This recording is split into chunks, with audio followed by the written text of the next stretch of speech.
And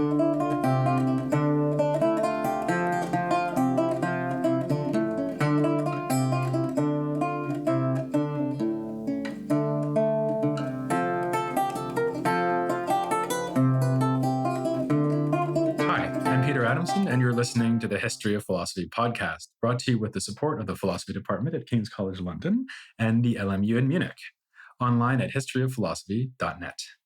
Today's episode will be an interview about religious tolerance in the Reformation and early modern Europe with Maria Rosa Antognazza. Hi, Maria Rosa. Hi. Thank you very much for coming on the podcast. Yeah, my pleasure. You've published on this topic before, and in a recent article you wrote about it, you said, and this is a quote from you, whether there is or there is not such a thing as religious truth is in itself neutral as regards toleration. So can you explain why? Yes, you will have already been discussing the problem of religious wars and all the disruption which this terrible violence has brought to Europe, and in particular early modern Europe. So one typical way to address this sort of problem is to think, well, if religious wars were the result of a fight over the fine points of theology, wouldn't it be the best thing just to try to eliminate that by saying that there is no such a thing as objective religious truth? And this is, in fact, what historically has been done by certain prominent thinkers. For instance, Spinoza, one distinctive thesis of Spinoza is to say that religion, theology, does not have to do with truth at all. It has to do with other things, with piety, with obedience, not with truth. Truth has to do with philosophy. So the question I have been asking in this article is really the case that a fruitful path to religious toleration will be to think that there is no such a thing as a religious truth, an objective religious truth. And my thesis is that this question is actually neutral to the question of religious toleration, because when we are dealing with toleration, the question is not whether a doctrine or some proposition is true or is false. The question is what one believes to be true can be tolerated. So the question is not whether a group of believers are or are not believing something true. The question is whatever they believe to be true, is that to be tolerated. So I might, for example, think that your beliefs about God are false, or your beliefs about, let's say, the Eucharist are false. But as long as I think that it's okay that you believe something false, in some sense of okay, then I'll tolerate you. Yeah. So it's not whether I think there is a fact of the matter about the Eucharist. It's more maybe like at a second order or like a meta level. It's really what I believe about the status of your religious beliefs and how important it is, or the way in which it's important that they're true. That's what makes the difference. Yes, I think so. Because in fact, if you are a religious believer, and for instance, if you believe that it is integral to your religious beliefs to pray 5 times a day, turning toward Mecca, say, it would not be tolerant of your beliefs to say, no, look, that is really not something which is true in order to have a proper worship of God. And in fact, I think that historically, this move has been done in saying, well, we can ground religious toleration in a minimal set of beliefs. In the most extreme versions of this, it has, as in the case of Spinoza, has been said, we can just say that religion does not have to do with truth at all. But I don't think that that is in itself tolerant of the beliefs of people who are actually religious believers. Because from their point of view, that is true. And if you are telling them, no, that has nothing to do with truth, you are not tolerating their beliefs. It's almost like you're not taking their religion seriously. Exactly. Right. Exactly. Would it make a difference if we said that although a lot of religious beliefs, like let's say the Trinity or what happens with the host in the Eucharist. So some of these things that we've seen being matters of controversy during the Protestant Reformation.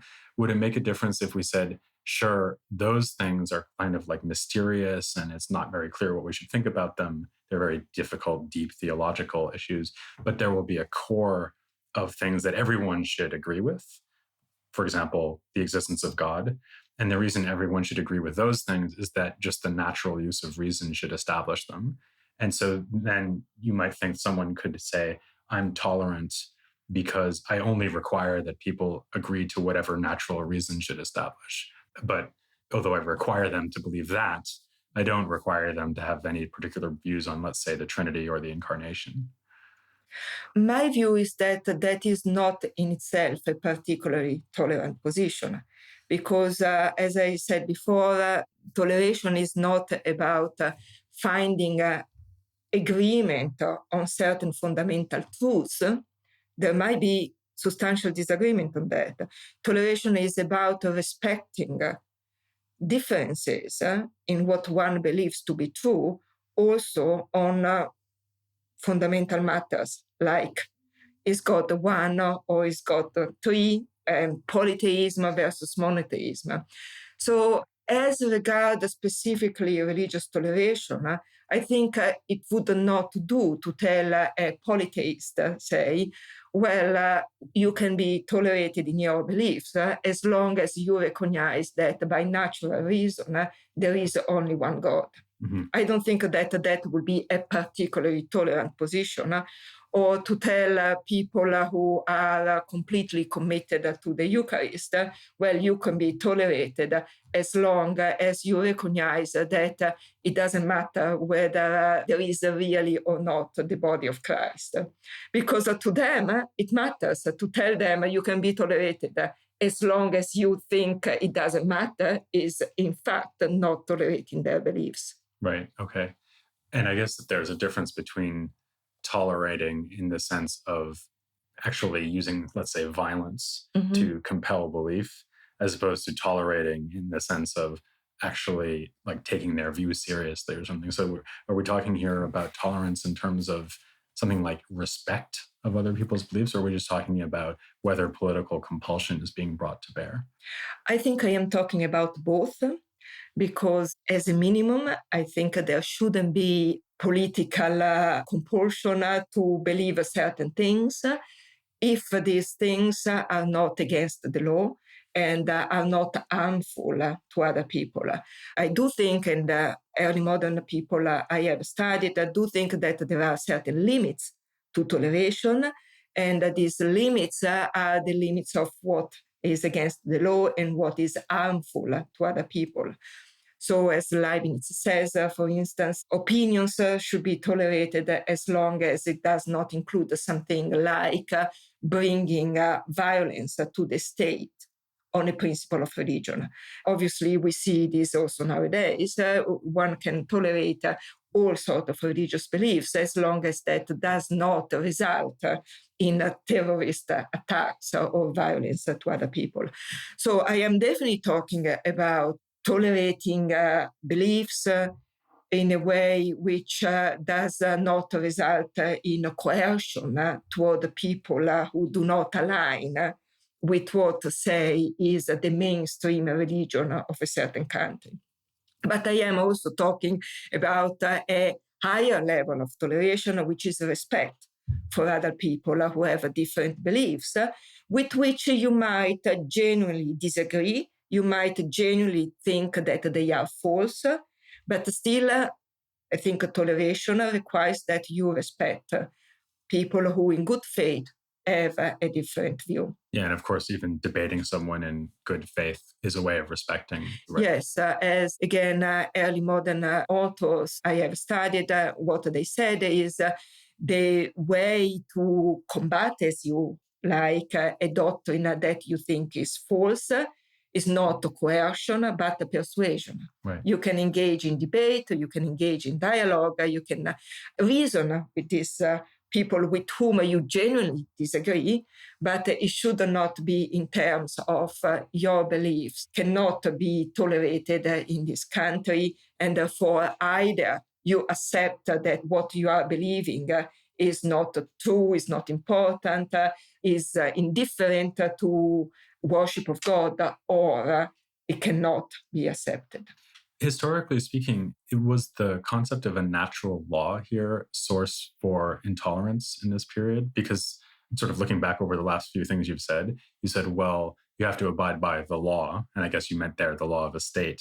But if, like, say, Aquinas, you believe that there's a natural law that would include things like the responsibility to believe in one God, then you might say, well, anyone who doesn't believe in monotheism is violating the natural law and therefore is subject to compulsion.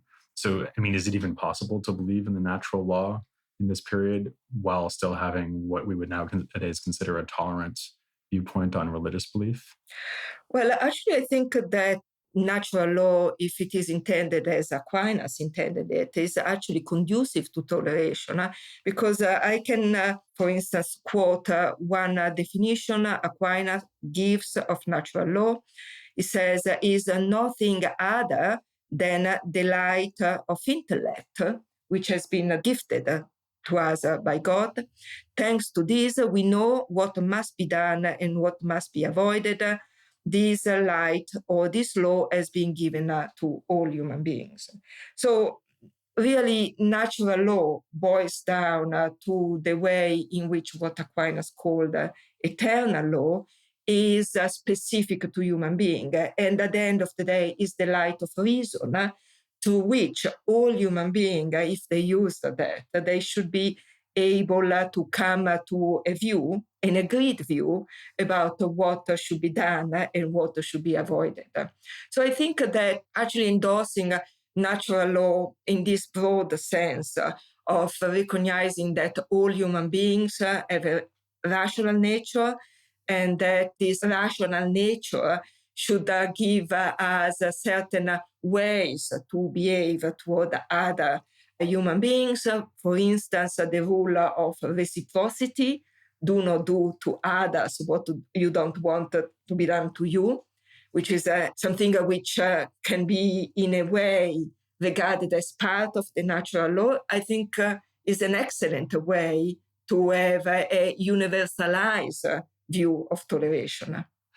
It also seems like there's a kind of puzzle to me when I think about intolerance regarding religious belief, namely that it doesn't really seem plausible to say that people's religious beliefs are fully up to them, right? Because people believe whatever they believe based on, let's say, their upbringing, but also the evidence that they've considered and so on. It's not like you can just believe whatever you want, right? Indeed. And so I'm wondering whether in the period we're thinking about, so like maybe the 16th and 17th century, did they make a distinction like that? Did they say, well, even if we are in favor of compulsion, let's say, and intolerance, we'll only compel your outward behavior and not your inner belief? Maybe because we can't even compel your inner belief. So we'll make you go to church, but we won't make you believe in God, for example. Yes, indeed. This is a problem which is very much debated in this period, in the early modern period. And one way to go, which is way historically attested in main authors like Hobbes, for instance, or Spinoza, one way is to say, well, belief is not subject to the will. Nobody can coerce your inner thoughts. But what can be coerced is your behavior. So, as you were saying, well, let's say that there is an official religion of this country. Everybody has to go to church according to this official religion. But anybody, of course, can, in the inner core of their own mind, believe whatever they want. Now, I don't think this is a truly tolerant position, because it could be that an integral part of your religious beliefs is to worship God publicly as part of a community, is to go to church, to the synagogue, to the mosque. And if you say to somebody for whom that is an integral part of their religion, well, it doesn't really matter. You can by yourself at home think whatever you want. You cannot go to the synagogue. You cannot go to the mosque. And, I am only coercing your external behavior. Anything else, you can think whatever you want. I don't think that is really tolerant of their beliefs. And I guess that in a way, when people say we will compel your behavior but not your inner belief, you kind of get the sense that they wish they could compel your inner belief, and the only reason they're not going to try to compel it is that it's not possible. Right? Indeed. Right. Indeed. But then on the other hand, maybe just to play devil's advocate here for a second, maybe there is a way in which you can try to compel inner belief, right? Because you might think, well, I can't tell you now to believe in God if you don't, just like by an act of will. But I could, for example, require you to do things that would make you more likely to acquire the belief in God. Like, for example, go to church, right? And so actually what I make you do with your body or with your behavior may down the road have an impact on your belief, right? Yeah, absolutely. And again, this has been historically attested as a position, and this is something which we still see nowadays, unfortunately. And the view is this: okay, it is true that beliefs, one cannot believe at will.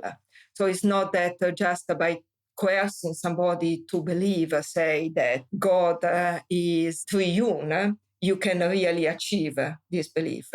But one thing you can do is to coerce people when, especially when they are young, coerce people to go to Sunday classes. Or as we are seeing nowadays in China, you can get all the Muslims into camps and re-educate them until they, through this re-education, they come to internalize a certain set of beliefs. And this is a position which has been put into practice in the early modern period. And it has been put into practice also nowadays. So I think it is not sufficient in order to reject coercion in matters of religion to say, well, you cannot coerce people because belief is not subject to the will. Mm-hmm. Because there is a way around that, saying, sure, I cannot make people believe things at will, but say if I take away their children when they are young enough and I educate them in a completely different system of beliefs, I may not convert the parents, but the children probably will grow up with this different set of beliefs. I guess that actually leads us to another rationale that was used at the time in favor of coercion, which is that even if I respect your right to be wrong, I might not want to let you lead other people into false belief, right? So, for example, I might say, sure, if you want to deny the Trinity in your heart, go ahead, but don't do it in public, because if you do it in public, then you'll corrupt other people. And so I'm protecting other people from your false beliefs. Yes, that was indeed also something which was done at the time and resulted in prohibiting certain communities to teach or to have their own educational institutions, precisely because the idea is these pernicious or false or mistaken beliefs should not be spread to other people. And again, I don't think that is a truly tolerant attitude. Because to be truly tolerant would be to, again, as you said before, combat that with rational argument or persuasion. Yeah, to enter in a dialogue with these different belief systems.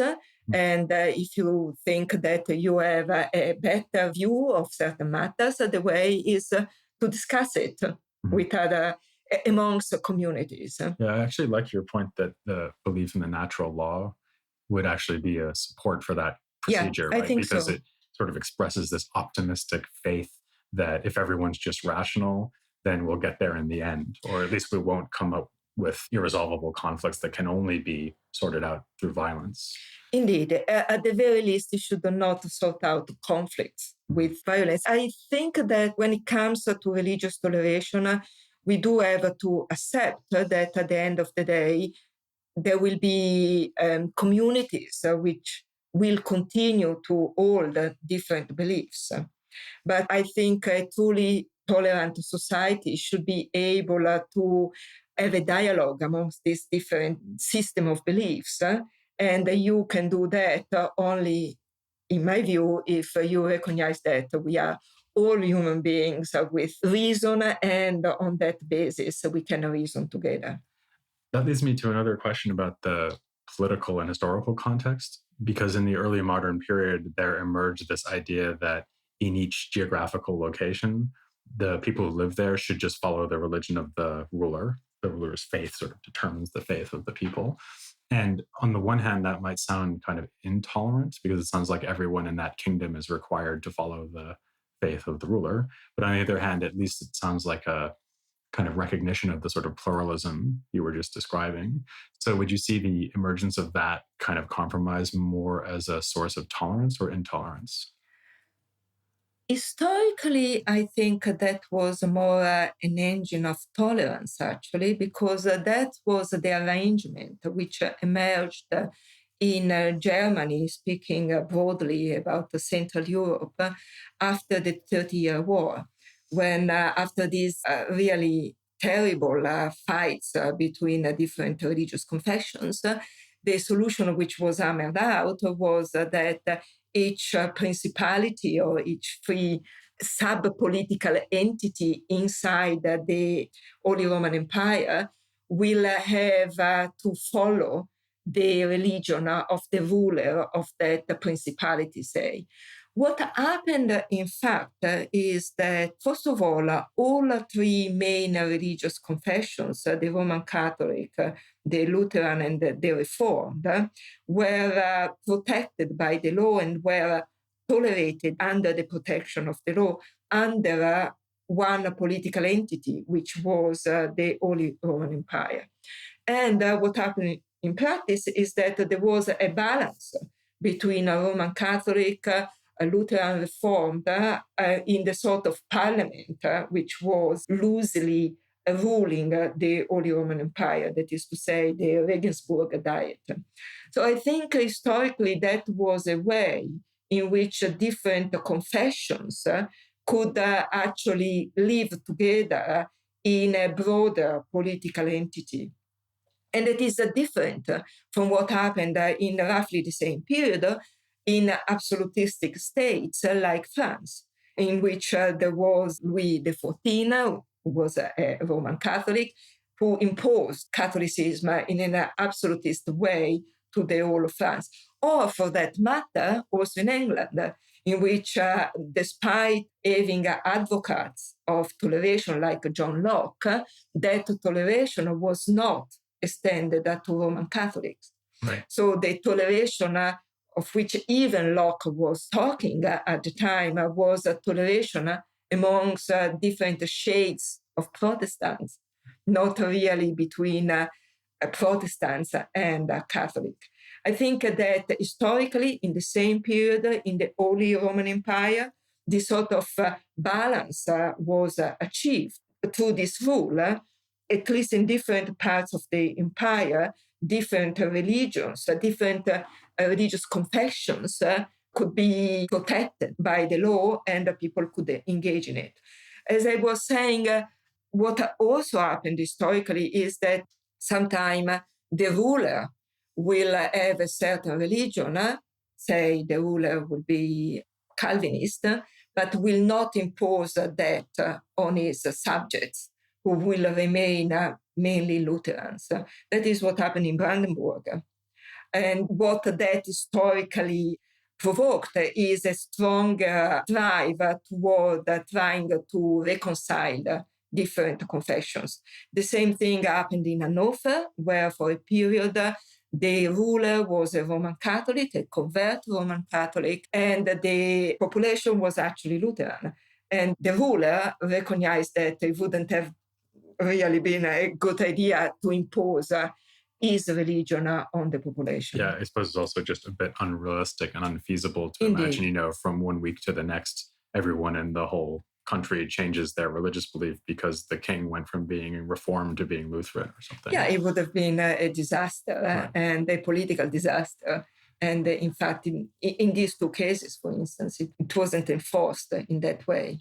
So just one last topic I wanted to touch on is something you just brought up, which is these figures of the 17th century like Locke, who are seen as kind of heroes of even free speech theory, or certainly religious tolerance, because they argue very strongly for that. Leibniz also said that there's a natural right to express one's beliefs. And so I'm wondering how seriously we should take that. I mean, should we really think of them as forerunners of our modern day conception of religious tolerance? Well, I think that thinkers like Locke or Bale had a huge impact in really opening up our modern conception of toleration. So I think that it should absolutely be given to them that what they said in their time was really extremely innovative and opening up a new way to think about the living together of confessions. Having said that, we have also to recognize that there were very significant limits to what they were proposing. For instance, Locke, as I was mentioning before, although he is routinely seen as an apostle of toleration, he was excluding Roman Catholics from toleration. It's a pretty big exception. A pretty big exception, because the Roman Catholics were half of Europe. Mm-hmm. Obviously, that was driven by the concrete political situation in which Locke was living, but even so, that was really not a minor exception. That is why I think that a certain historiography needs really to be rewritten, and we should also look at the other nations or other political entities which at the same time in which Locke was writing had to find different ways to accommodate in the same political entities the main Christian confessions. Wouldn't Locke, though, say that he had a good reason for being intolerant of Roman Catholics, namely that the Catholics were themselves intolerant? Because that seems, I mean, at first glance, that seems like a pretty reasonable position. So I'm tolerant of people's beliefs as long as they don't themselves exercise coercion or intolerance towards people with different beliefs. Of course, this was one of the arguments which were presented, but the difficulty then is really to decide who is the tolerant and who is the intolerant in that situation. Because, say, if you are the Pope, let's say, and you see that in your political entity, there is somebody who is telling you that you are the Antichrist and is breaking the unity of your political entity, you might well think that breaking the peace is not something which can be tolerated.